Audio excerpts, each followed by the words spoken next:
iHeartRadio Broadway, driven by Mercedes-Benz. The best or nothing. Tom Kitt, welcome to iHeartRadio Broadway. Thank you for having me. Pleasure to be here. So before we talk about your studio album, Reflect, which is coming out on August 13th, just want to check in. How are you doing? We're, 18 months, it seems like, into this whole entire time. So I'm just seeing how you're doing right now. Thank you for that.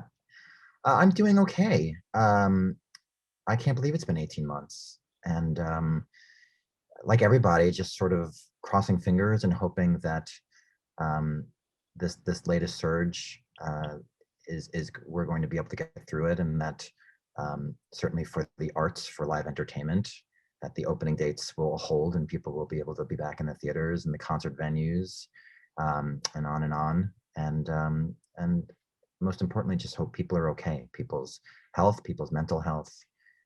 This has been grueling. And for me, I've never stopped since I've been in New York City pretty much the entire pandemic.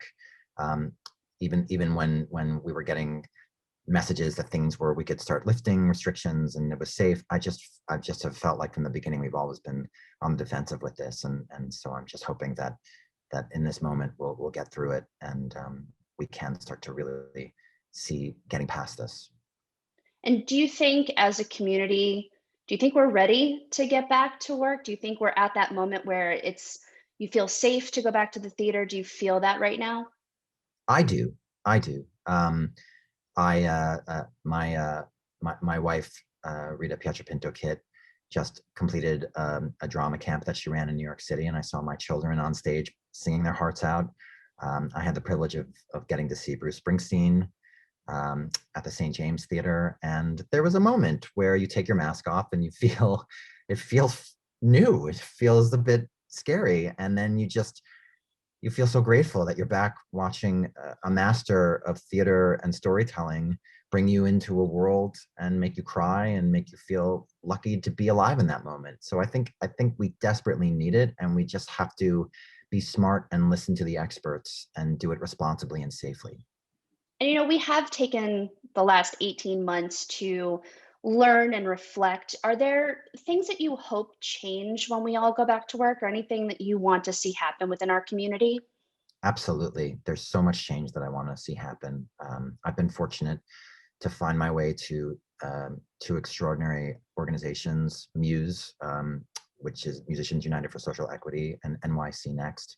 And both organizations are dedicated to the fight for social equity, and to making sure that when we come back more inclusive, we come back stronger, we come back listening to each other. We can't come back and resume the way things were. And I think there's been a lot of important conversation and dialogue, and I hope enlightenment in this pause. So absolutely, I'm hopeful that coming back will bring a new energy, a new sense of community, and that all the voices that need to be heard will be heard. And speaking of community, your new studio album, Reflect, which I said comes out on August 13th, it is a community project because it is a collective of individuals that have come together to put this album together. How did Reflect come to be? What was the spark that made this project happen? Well, the first few weeks, months for me were enormously challenging, and my mental health was suffering. I just didn't want to do anything. I didn't want to create. And I think if you speak to a number of artists, you will get different answers. There were some people who felt that they could be really productive. There were some people like me who just didn't feel that kind of creative, hopeful space to want to do anything. And I was having a conversation with Rita, and she said, rightly so, that this is a moment for artists. The artists need to rise up and speak to this and inspire people. And it suddenly gave me just a newfound urgency to do something. But I knew that whatever it was going to be, it had to be collaborative, because what I was feeling was one thing, but reading my friends who were speaking out through social media, through writing articles, it just wanted to be collaborative and speak to a number of experiences. So I basically reached out to some friends and said, I would love to create something for this moment. Would you consider writing a song with me? And basically it means just sending me in any written form, whether it's an essay, a poem, a monologue, lyric, anything that you are thinking and feeling that you would want to express in song. And then I will take it away, create something, bring it back, and we'll see how we feel about it. And if we're feeling good, let's record it. So I want to go through the list because the list of Broadway stars attached to this album are incredible. Adrienne Warren, Mandy Gonzalez, Michael McElroy, Jen Colella, Danny Burstein, Javier Munoz, Lauren Patton, Jerry Dixon, Elizabeth Stanley, Heidi Blickenstaff, Brian DRC James, Pearl Sun, and also your children, Julia and Michael Kitt, which I just think is the most amazing thing. Before I talk about the Broadway stars, I want to talk about your kids being a part of this album because I just think it's such an amazing tribute to have them on this with you. Thank you. And I'll add that there's a little hidden moment from my other son, Charlie Kitt. If you keep listening after the last track, you'll hear something from him too. But my children were incredibly strong and in many ways much stronger than I was at the beginning of this. And I'll never forget my daughter Julia, who's become quite a chef in the pandemic, made a dinner date for Rita and I back in March of 2020, and actually made a menu with options for us. So they just were incredibly strong, and I took great inspiration from them. And this was something that I felt like this could show them that their dad was back in some way, because they were seeing something that they didn't recognize. They saw the way I was kind of, going through the motions in the day and not being an artist. So I hope that it was a gift to speak to this time, to chronicle it for them, and then of course to include them and have their voices alongside mine. That's incredibly special, as you can imagine. And the song Fly Away, that's a song that has been a part of your world for a while. And so to bring that back with your son has to feel pretty special. Yeah, it's a song that was written, I would say, in the late 90s.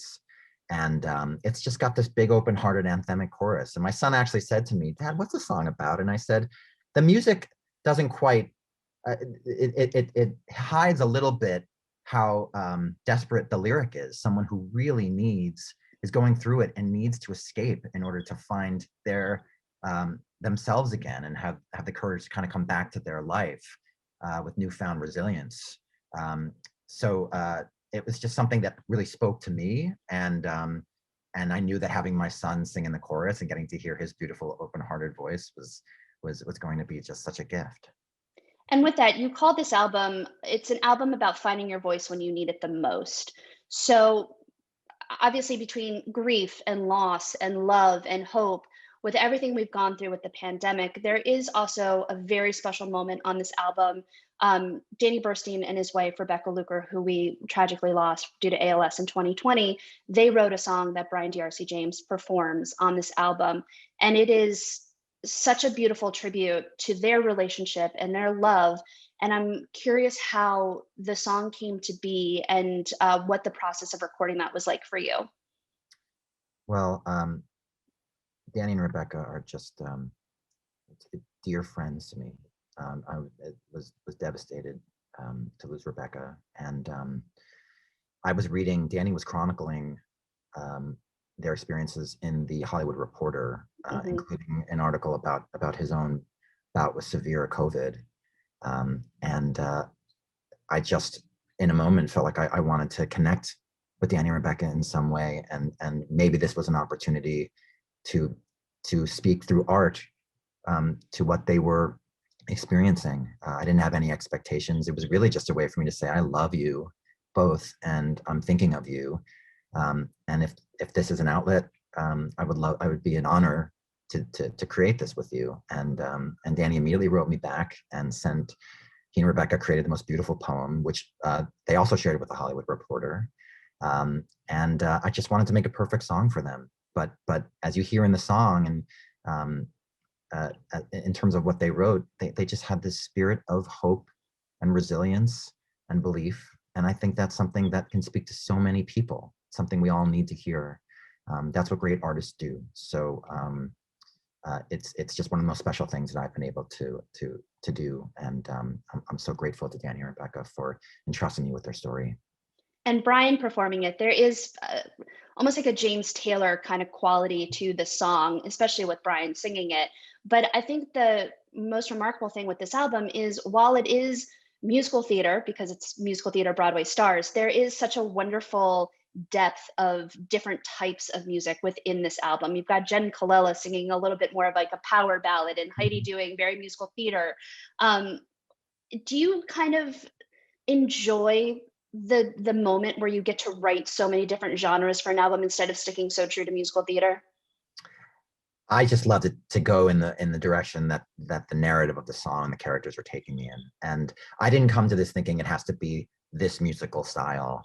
Um, I just saw every song as its own thing, and then we would see how they all feel when you put them together. And I really wanted it to feel like an album. I grew up loving the art form of the album, where I would constantly ask myself, why did they choose to open with that song? Why on the album Piano Man is Piano Man the second song, not the first song? You'd think it's the title track. Why is this the last song? Those are always questions that I love to think on. So I really wanted to create something that would be an experience from beginning to end. But again, I wanted to serve each song's tone and sensibility. It was great to get to write a kind of electronica pop song with Elizabeth that had an edginess to it. You spoke to the Heidi song, which to me, the music actually formed after I saw Prince of Broadway and got to swim in the beauty of Follies. So what I want to do is just serve every moment and every sensibility in the song, and then you sit back and see what you've got. So when it came time to create the album, to record the album, I mean, I've talked to so many people who have recorded albums during the pandemic, and everyone has a different version of how it went. So I'm curious what your version of recording an album during a pandemic was. Well, I have to give a shout out to my good friend Scott Farthing at Sony Masterworks, because from the moment I told him about this, and I was thinking of doing this, he said, we're going to do that, and we're going to do it in the studio. And there was never a question about bringing live musicians and singers back into the studio, many of whom hadn't been back working and recording. And Sony really, again, I can't say enough about the protocols. Everyone tested, everyone was safe. The power station where we recorded here in New York City, we just never felt anything but inspiration and gratitude to be with each other. And I have pictures, I have moments from those days. It really was so moving. We were in tears. And we just knew that it was going to speak so much to this whole endeavor to try to resist doing it in everyone's isolated rooms, and to bring everyone into the presence of one another, to just feel everyone's artistry and inspiration to create this. And so before I let you go, if someone picks up this album or buys this album on August 13th, what is the one thing that you want them to take away after they're done listening to the album for the first time? Well, I think it's important first to say that even though this is an album speaking to this very challenging time, I want it to feel galvanizing. I think it's a cathartic, positive experience. And what I would hope that people take away from it is that there is a moment or moments where you can say, that is exactly what I've been feeling. And it's been hard for me to work through it. And this album has helped me start that process, complete that process. But I want this album to speak directly and personally to everyone who has been challenged this last year and who needed something to chronicle what they've been going through. And I think you've captured that, because for 18 months we've all been on this roller coaster. We've all had our ups and downs and sideways and backwards, and there's not one song on this album where you don't go, oh, I was there. Oh, I know this feeling. Oh, this was me in June, or this was me last August. There's something for everyone to understand what has gone on for the past 18 months. But even carrying it forward, we're all going to feel those ups and downs throughout our life, no matter what. And there's definitely that emotional roller coaster in the best way possible with this album. We all need to heal, and we've all been apart. It's just been so devastating to not be in the community, to get to hug people and cry. And I hope this album can be a part of helping the healing process. Pearl Sun, who has a beautiful song on the album, sent me this beautiful Nina Simone quote, who said, "It's the duty of the artist to reflect the times." That's where the album's title comes from. That's what I felt was the mission of this record. And that has always been what I feel is my mission as an artist for anything I'm working on.